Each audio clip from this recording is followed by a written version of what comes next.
સવારના 8:45 વાગી ગયા છે. હેતવી બનાવે છે નાસ્તાની ભાખરી ને અમે લોકોએ ભાખરી ખાઈ લીધી. પછી નીકળી ગયા વેરાવળ જવા માટે. ગાડીનું ટેપ નથી ચાલતું એટલે કામાક્ષીએ મોબાઈલમાં હનુમાન ચાલીસા ચાલુ કરી દીધી.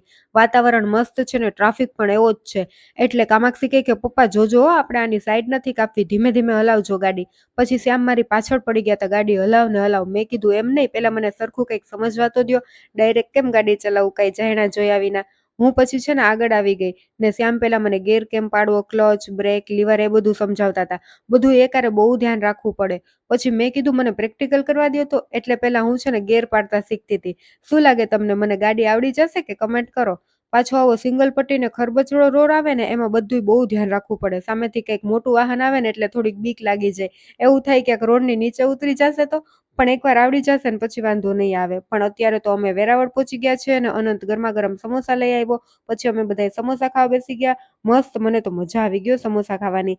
થોડીક વાર થઈ તો મહેક પણ આવી ગઈ હતી. એ ક્લાસીસે ગઈ હતી ને આજે છે મહેકનો બર્થડે. મેં પહેલા એને બર્થડે વિશ કર્યું. પછી મહેકે મને મારી ફેવરિટ ચોકલેટ આપી.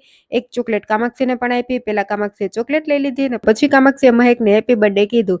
મેં પછી મારી ચોકલેટ ખાઈ જ લીધી. કિટકેટ તો પાછી મને બહુ ભાવે એટલે રાહત ન જોઈ. હવે અમે ગામમાં જઈએ છીએ. મારે બે વસ્તુ લેવાની છે. બે એટલે બે જ વસ્તુ લેવાની છે. એક તો મારે એક સાડીનું મેચિંગ બ્લાઉઝ લેવાનું હતું. પેલી જ દુકાને મેળ આવી ગયો એટલે સારું થયું. પછી મમ્મી માટે આ મોરવાળા પાટલા લીધા અને ઠંડો ઠંડો શેરડીનો રસ પીધો. બાય બાય, જય Shri Ram. Like, share, subscribe.